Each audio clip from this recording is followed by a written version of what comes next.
Hello student, स्वागत है एक बार फिर से आप सभी का हमारे इस वीडियो में। आज के इस वीडियो में हम लोग करने वाले हैं क्लास 10 मैथ एनसीईआरटी का chapter number 3 pair of linear equation in two variable.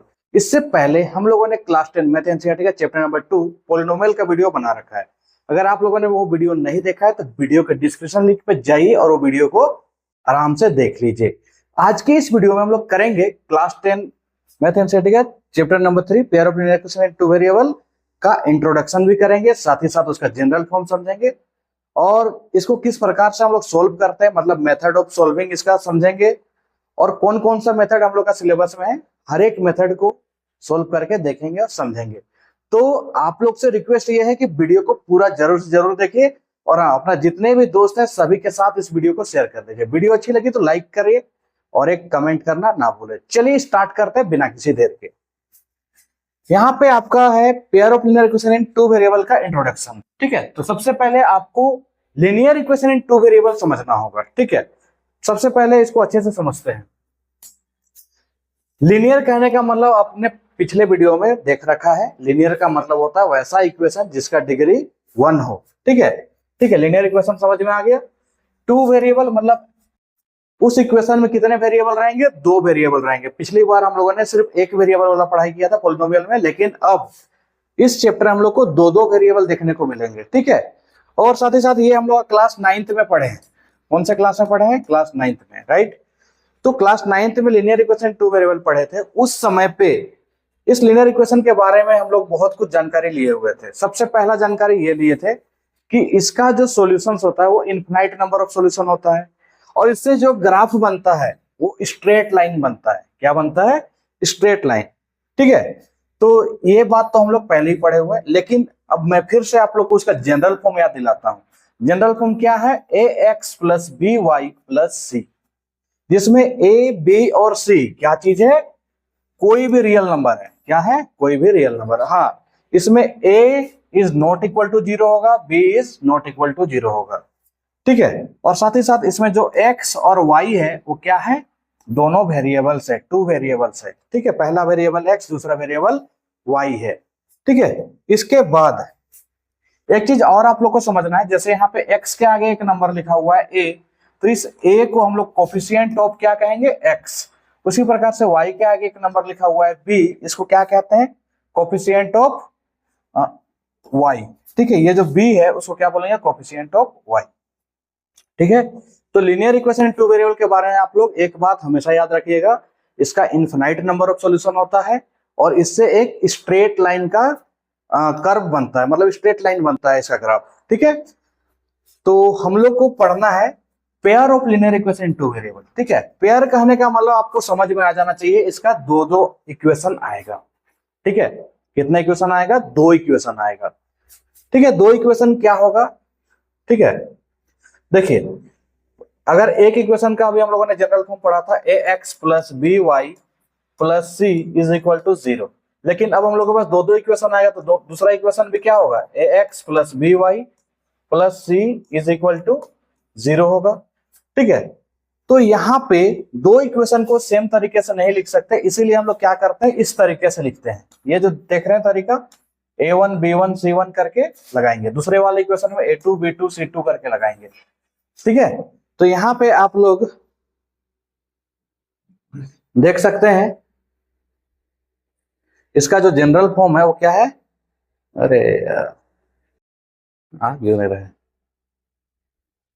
ठीक है, इसका जो जनरल फॉर्म है a1x plus b1y plus c1 is equal to 0। दूसरा है a2x plus b2y plus c2 is equal to 0। ये जनरल फॉर्म जो है इसको आपको अच्छे से याद रखना है। ठीक है, जनरल फॉर्म को आपको अच्छे से याद रखना है, क्योंकि इसी के हेल्प से हम लोग का आगे वाला एक्सरसाइज जो है एक्सरसाइज 3.2 हर एक क्वेश्चन वहां से बनता है। ठीक है, या फिर हर एक क्वेश्चन इस जनरल फॉर्म के आधार पे ही रहेगा, तो उसी के आधार पे हम लोग क्वेश्चन को सोल्व करेंगे।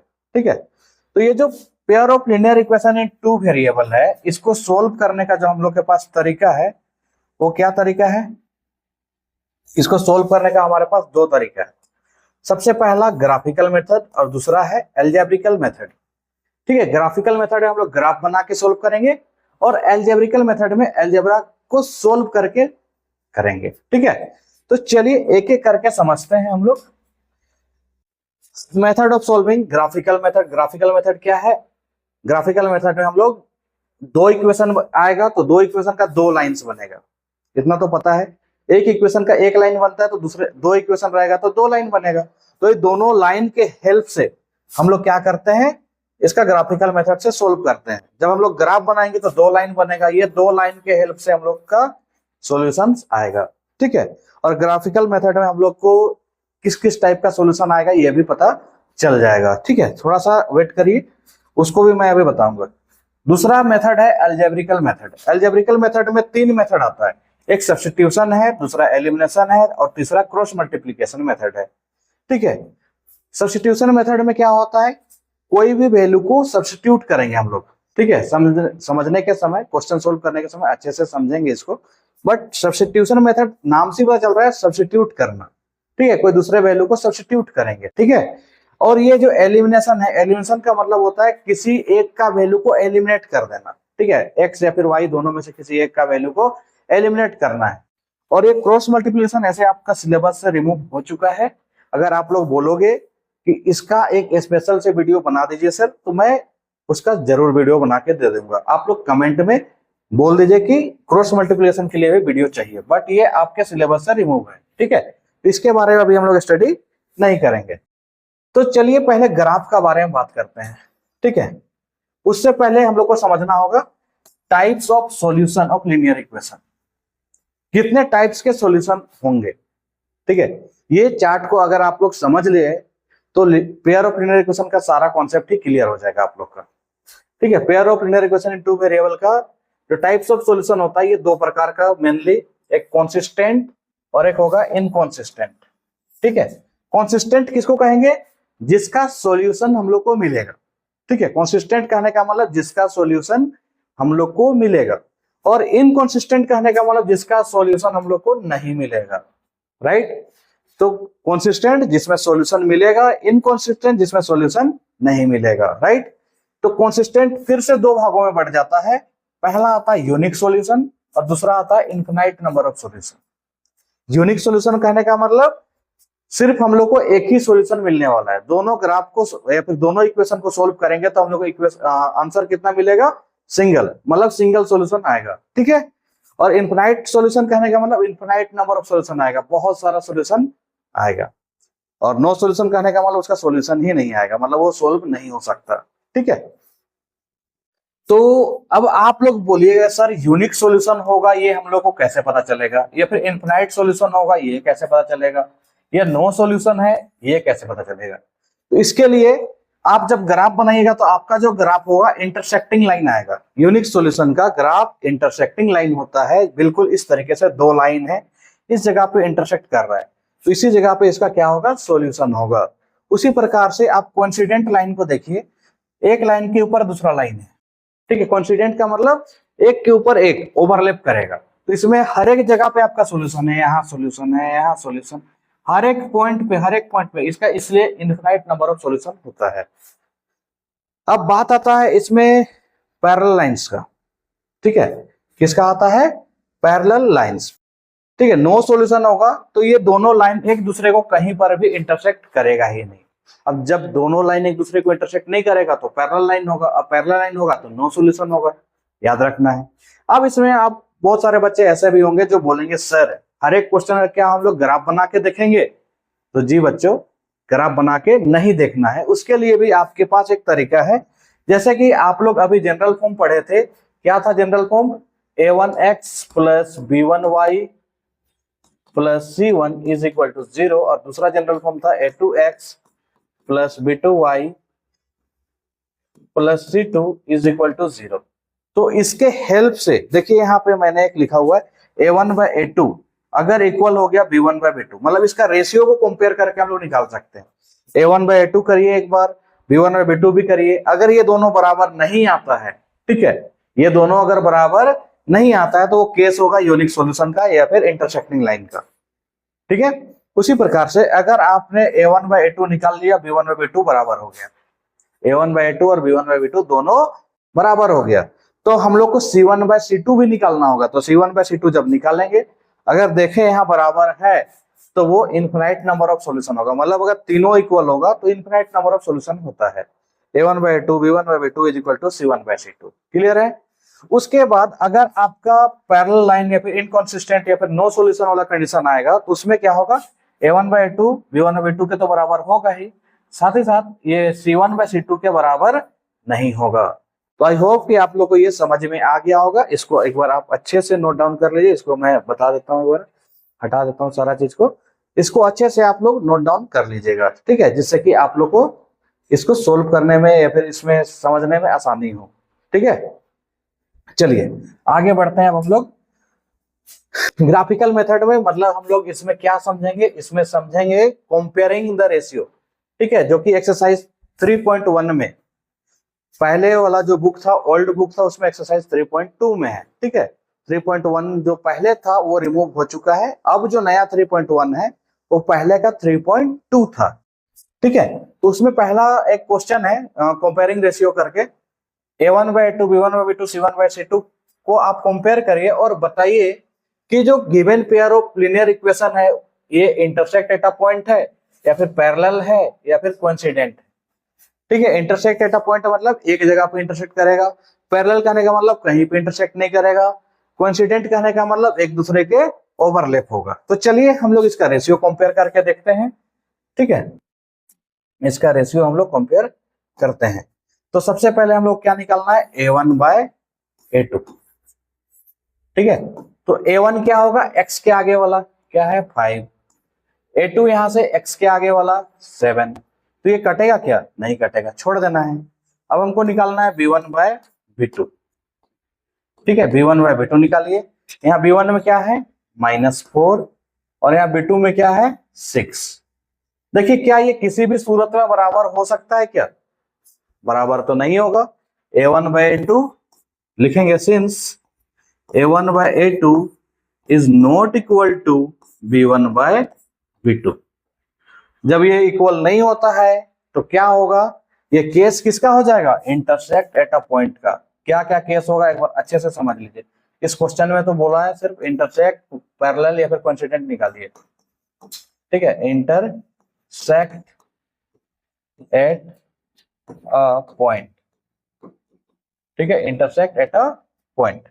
ठीक है, इस क्वेश्चन के हिसाब से intersect at a point.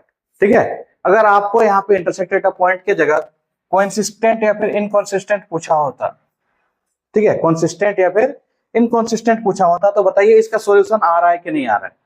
Solution आ रहा है ना, तो इसका हम लोग लिखते हैं कंसिस्टेंट। क्या लिखते हैं, कंसिस्टेंट। ठीक है, अगर हम लोग को पूछता सॉल्यूशन के आधार पे, यूनिक सॉल्यूशन होगा कि इनफिनिट नंबर ऑफ सॉल्यूशन होगा या फिर नो सॉल्यूशन होगा, तो ये इंटरसेक्ट एट अ पॉइंट है, मतलब कि ऐसा सॉल्यूशन होगा यूनिक सॉल्यूशन। ठीक है, जो चीज भी आपको पूछा जाए उसी के आधार पे आपको क्वेश्चन का आंसर करना है। Intersect at a point, consistent, unique solution, यही सब में से कुछ भी आपको पूछ सकता है। ठीक है, और ऐसे ही आपको सोल्व करके देखना है। ठीक है, अगर a1/a2 b1/b2 के बराबर अगर हो जाता तो आपको क्या करना है, c1/c2 भी निकाल के देखना है। अगर c1/c2 भी बराबर हो गया तो आपका केस कौन सा हो जाएगा, इनफिनिट नंबर ऑफ सॉल्यूशन वाला केस हो जाएगा।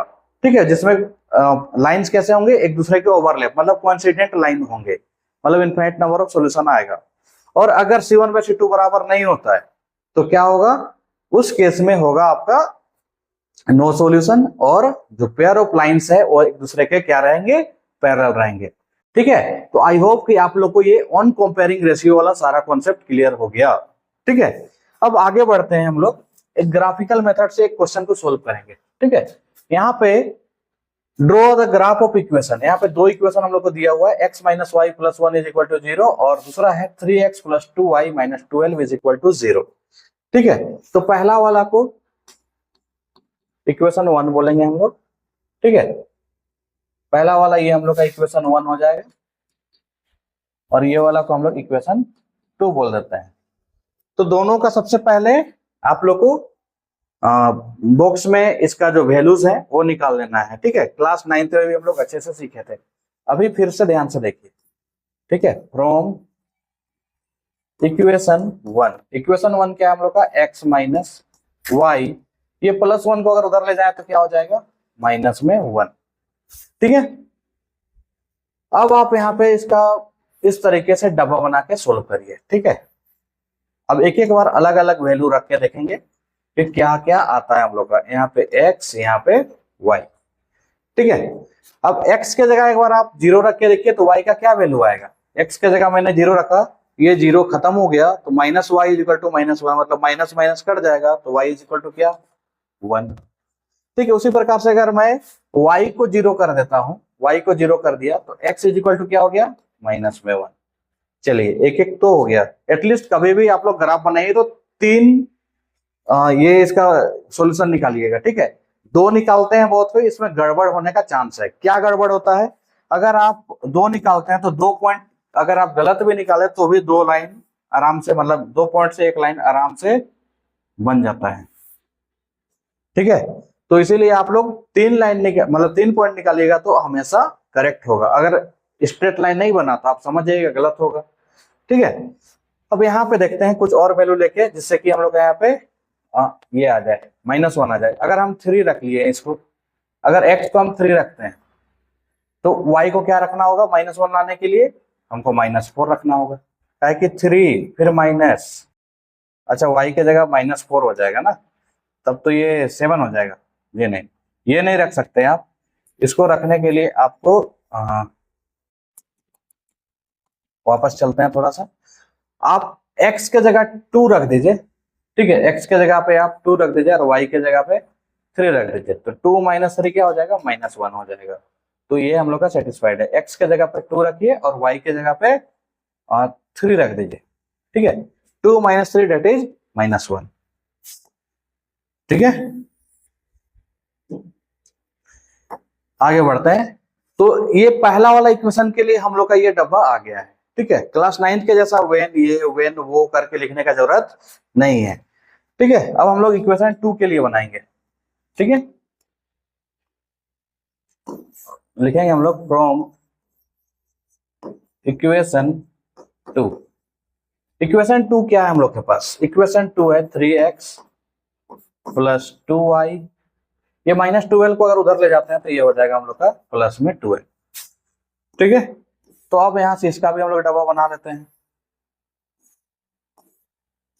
हमेशा 3 सॉल्यूशन निकालेंगे। ठीक है, अगर आप x के जगह 0 रख दीजिए तो क्या होगा, x के जगह 0 रखिए तो ये पूरा टर्म 0 हो गया, तो y इज इक्वल टू क्या हो गया, 12/2। 12/2 मतलब 6।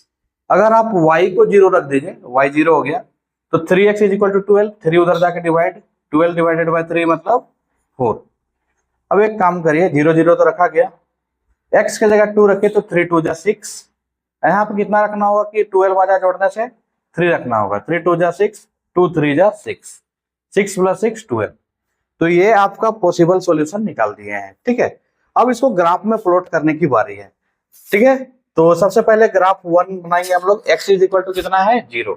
x के जगह पे 0, अच्छा दोनों लाइन को देखना है। ठीक है, x में 0 है और y में 1। x ये 0 हो गया, y आपका 1 है यहाँ पे। ठीक है,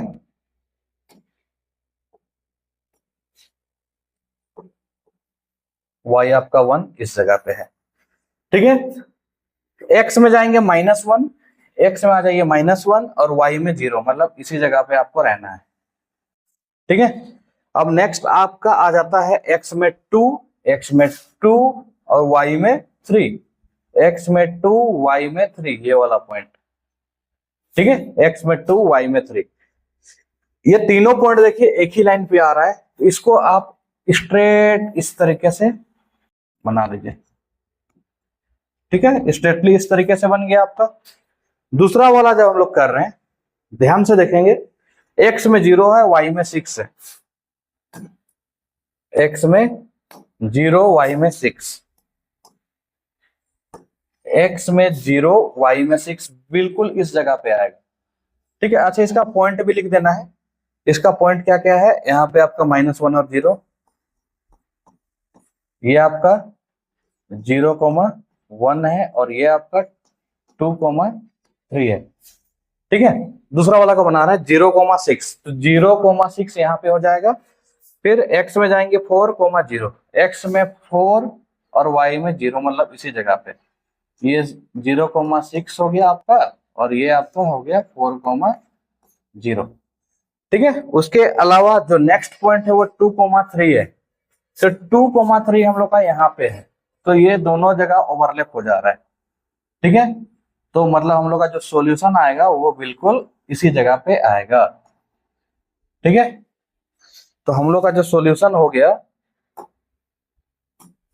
वो यही है, यही हम लोग का 2,3 जो है सॉल्यूशन है, जहां पे दोनों ग्राफ या फिर दोनों लाइन इंटरसेक्ट करता है। तो हम लोग लिख सकते हैं finally, therefore x is equal to 2 और y इज इक्वल टू 3। ठीक है, इस तरीके से आपको ग्राफ बनाना है। आई होप कि आप लोग ग्राफ बनाने सीख लिए। आप लोग कुछ क्वेश्चन का इसका प्रैक्टिस अच्छे से कर लीजिए। ठीक है, चलिए अब हम लोग आगे बढ़ते हैं एल्जेब्रिक मेथड की तरफ। एल्जेब्रिक मेथड में यहाँ पे सब्स्टिट्यूशन मेथड है। ठीक है, पहले हम लोग सब्स्टिट्यूशन मेथड क्या होता है उसके बारे में समझेंगे। सब्स्टिट्यूट करना, ठीक है, किसी एक का वैल्यू को सब्स्टिट्यूट करना, तो इसी क्वेश्चन के माध्यम से समझेंगे अच्छे से, है ना। ये पहला वाला आपका इक्वेशन 1 हो गया, ठीक है, और ये दूसरा वाला आपका इक्वेशन 2 हो गया। Equation 1, equation 2। तो आपका यहाँ पे ध्यान से सुनिएगा, हर एक चीज को ध्यान से सुनना है। ठीक है, ये पहला इक्वेशन, ये दूसरा इक्वेशन, आपको दोनों इक्वेशन में से कोई एक इक्वेशन को सेलेक्ट करना है जो आपको आसान या फिर जो आपको इजी लगे। ठीक है, तो यहाँ पे हम लोग एक इक्वेशन सेलेक्ट करते हैं, जैसे ये इक्वेशन नंबर 2। क्यों? क्योंकि इसमें सिंगल एक्स है, ये हम लोग को इजी पड़ने वाला है। ठीक है, देखिए सॉल्यूशन क्या करेंगे, लिखेंगे फ्रॉम इक्वेशन 2। इक्वेशन 2 लिख लिए, x minus 2y is equal to क्या हो जाएगा, माइनस में 12। तो पहला काम आपने किया, अपने मन से इक्वेशन सेलेक्ट किया जो आपको इजी लगा। ठीक है, मैंने भी सेलेक्ट करके लिख लिया। अब दूसरा काम क्या करना है, यहाँ पे x या फिर y, ये दो चीज आ रहा है, x या फिर y, ये दोनों में से भी किसी एक वेरिएबल को आपको सिलेक्ट करके लेफ्ट हैंड साइड में रखना है। तो यहाँ पे आप लेफ्ट हैंड साइड में उसको रखा करिए जिसका यहाँ पे कोफिशिएंट नहीं है। अगर कोफिशिएंट आ जाता है तो अलग चीज है, उसको भी सोल्व किया जाता है, ऐसा कोई दिक्कत नहीं है, लेकिन आसान जो होता है वो मैं बता रहा हूँ। यहाँ पे x है, x लिखिए, यहाँ पे -12 है, रहने दीजिए, ये -2y उधर चला जाएगा तो प्लस में 2y। अब यहाँ पे कोफिशिएंट अगर रहता x का तो वो बाएं में आ जाता, नहीं है तो हम लोग का कोई समस्या नहीं है। ये आपका इक्वेशन नंबर 3 हो गया। ठीक है, इसको आप क्या कहेंगे, इक्वेशन नंबर 3। अब ये x का वैल्यू इतना आ गया, अब इसी x का वैल्यू को, यहां तक आपका काम हो गया। ठीक है, अब आप अपने मर्जी से नहीं चल सकते, अब आपको ध्यान से सुनना है। ये जो x का वैल्यू है उसको उस इक्वेशन में रखेंगे जिस इक्वेशन को आपने नहीं लिया था।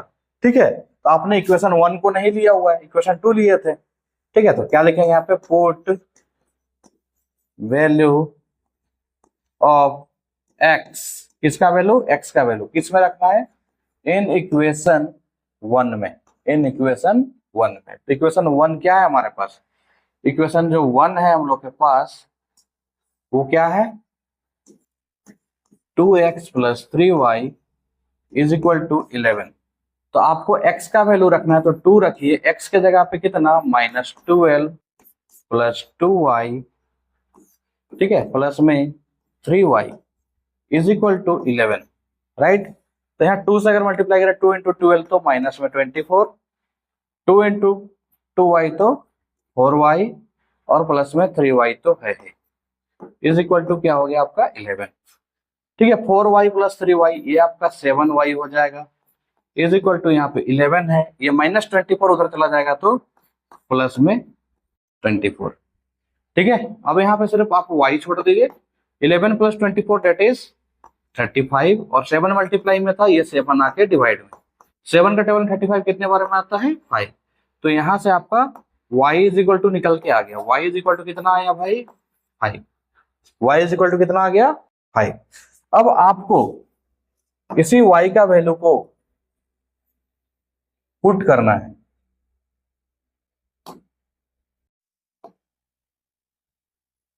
ठीक है,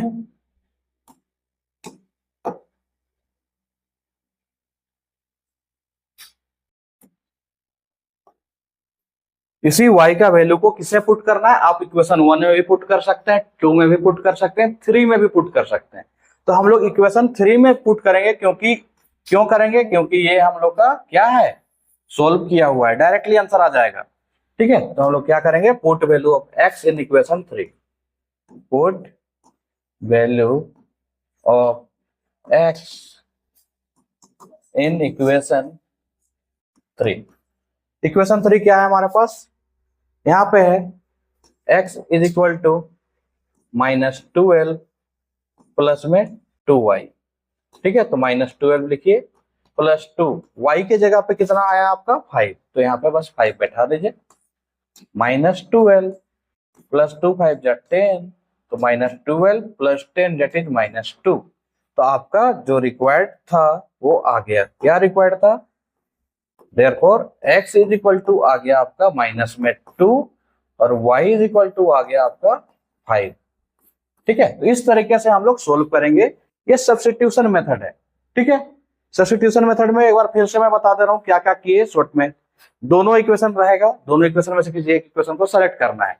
एक इक्वेशन सेलेक्ट करने के बाद सेलेक्ट वैसा इक्वेशन करिए जो आपको इजी पड़े सोल्व करने में। ठीक है, सेलेक्ट करने के बाद आपका इस तरीके से एक इक्वेशन आ जाएगा। उस इक्वेशन में आपको क्या करना है, उस इक्वेशन में आपको क्या करना है, किसी एक का वैल्यू निकाल देना है। चाहे x का वैल्यू निकालिए या फिर y का वैल्यू निकालिए, इसमें भी जो इजी पड़े उसका वैल्यू निकालिए। ठीक है, या फिर जो आसानी से सिंप्लीफाई हो जाए उसका वैल्यू निकालिए। ठीक है, उसके बाद ये जो x का वैल्यू आ गया उसको इक्वेशन 3 बोल दीजिए। अब क्या करना है, ये जो x का वैल्यू आया उसको जिस इक्वेशन को आप नहीं लिए थे उस इक्वेशन में पुट कर दीजिए।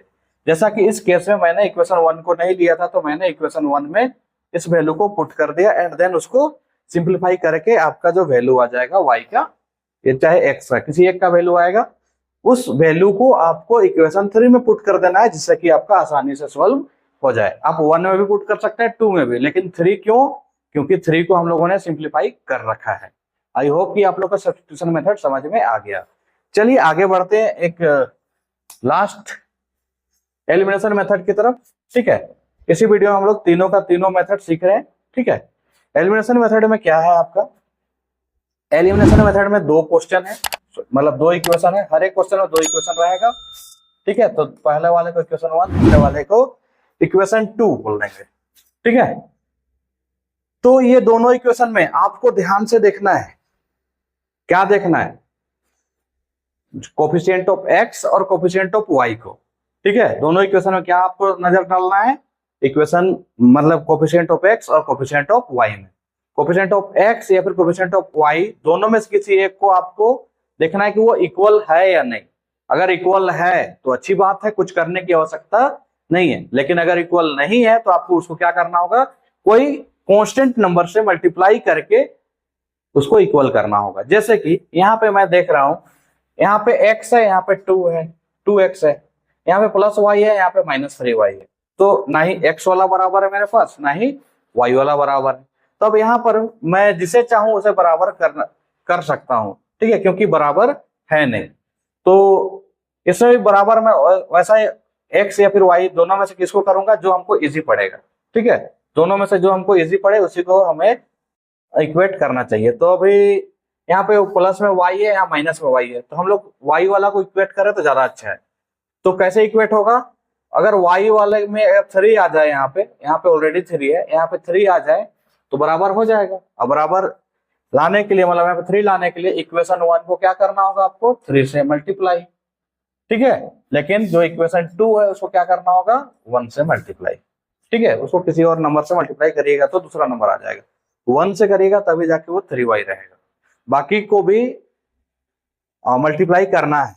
ठीक है, जैसे यहाँ पे सॉल्यूशन देखिए कैसे होगा, अच्छे से समझिए। ये पहला इक्वेशन था, इसको हमको 3 से मल्टीप्लाई करना है, तो पूरे को 3 से मल्टीप्लाई करना है। 3 इंटू एक्स क्या हो जाएगा, 3x। 3 इंटू वाई क्या हो जाएगा, 3y। 3 इंटू 5 क्या हो जाएगा। अच्छा पहले तो लिख लो भाई। ठीक है, पहले क्या करो, लिख लो। क्या लिख लो, एक स्टेटमेंट लिख लो। ठीक है, multiplying equation 1 by 3 and equation 2/1। ठीक है, इक्वेशन 1 को हम लोग मल्टीप्लाई कर रहे हैं 3 से और इक्वेशन 2 को मल्टीप्लाई कर रहे हैं 1 से। ठीक है, तो इस चीज को हम लोग लिख लिए, इक्वेशन 1 को मल्टीप्लाई किए 3 से, वी गेट भी लिख देना है 3 इंटू एक्स तो 3x, 3 इंटू वाई तो 3y, 3 इंटू 5 तो 15। ठीक है, अब नेक्स्ट क्या है, इक्वेशन 2 को 1 से मल्टीप्लाई करना है, तो 1 से जैसे मल्टीप्लाई करेंगे तो जो है वही रह जाएगा हम लोग के पास। ठीक है, 2x है तो 2x, माइनस 3y है तो minus 3y is equal to 1 into 4 तो 4। अब आपको यहाँ पे देखना है क्या, ऐसा तो मैंने पहले ही देख लिया था, बट अभी आपको देखना क्या है कि आपने जिसको बराबर किया है वो सेम साइन के साथ है या फिर अलग साइन के साथ है। तो यहाँ पे मैं देख रहा हूँ कि ये दोनों अलग अलग साइन के साथ है जिसको मैंने बराबर किया है। तो अलग अलग साइन के साथ है तो आपको यहाँ लिखना है बाय एडिंग। क्या लिखना है, बाय एडिंग। ठीक है, एडिंग करने से कोई दिक्कत नहीं आता, लेकिन अगर सेम साइन रहता तो क्या करते, बाय सब्ट्रैक्टिंग करते और साइन बदल देते। माइनस प्लस है तो माइनस कर देते, माइनस है तो प्लस, यहाँ प्लस है तो माइनस।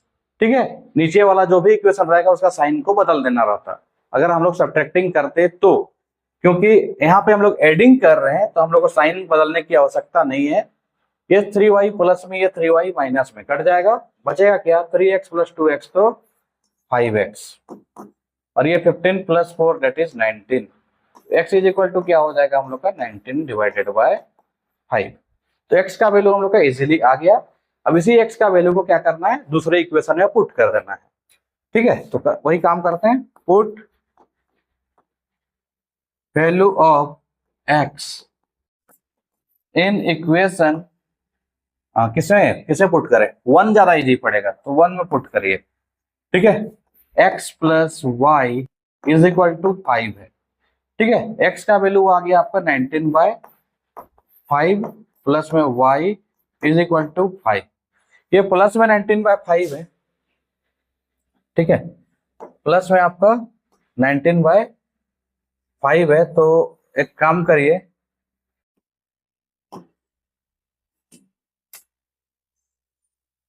उसको उधर ले जाते हैं इक्वल टू से दूसरे साइड, तो क्या हो जाएगा माइनस में 19/5, नीचे कुछ नहीं है तो 1। y इज इक्वल टू क्या हो जाएगा, 1 और 5 का एलसीएम 5 हो जाएगा। 1 का टेबल में 5 कितने बार में, 5 टाइम्स में। 1 का टेबल में 5 टाइम्स में, तो 5 इंटू 5 दैट इज 25, माइनस है तो माइनस, फिर 5 का टेबल में 5 कितने बार में, 1 बार में, 1 इंटू 19 तो 19। ठीक है, तो y इज इक्वल टू कितना हो जाएगा 25 माइनस 19 दैट इज 6, और y में कितना 5। तो यहां से आपका फाइनली दोनों का आंसर आ गया। ठीक है, x इज इक्वल टू हो गया आपका 19/5 और y इज इक्वल टू हो गया 6/5। ठीक है, तो आई होप कि ये आप लोग को समझ में आ गया। तो इसी तरीके से आप लोग जितने भी लीनियर इक्वेशन का क्वेश्चन होगा उसको सब्स्टिट्यूशन मेथड से भी सोल्व कर सकते हैं, एलिमिनेशन से भी सोल्व कर सकते हैं, और हाँ एक मेथड आपका और था। ठीक है, क्या रहेगा, क्रॉस मल्टीप्लिकेशन मेथड। ये क्रॉस मल्टीप्लिकेशन मेथड में क्या होता है, इक्वेशन इसी प्रकार से दिया रहेगा, 2 इक्वेशन आपको सोल्व करना रहता है। ठीक है, ये आपके सिलेबस में नहीं है तो इसका वीडियो अभी मैं नहीं बना रहा हूँ। ठीक है, अगर आप लोग को चाहिए तो आप लोग कमेंट में बता दीजिएगा और मैं इसके लिए एक स्पेशल सा वीडियो बना दूंगा। ठीक है, तो आज के वीडियो में बस हम लोग इतना ही पढ़ते हैं। ठीक है, आई होप कि आप लोग को समझ में आ गया होगा। समझ में आ गया तो वीडियो को एक लाइक जरूर से जरूर कर दे, साथ ही साथ एक प्यारा सा कमेंट भी कर दे, चैनल को सब्सक्राइब भी कर लें। मिलते हैं जल्द ही नेक्स्ट वीडियो में, तब तक के लिए टेक केयर, बाय बाय।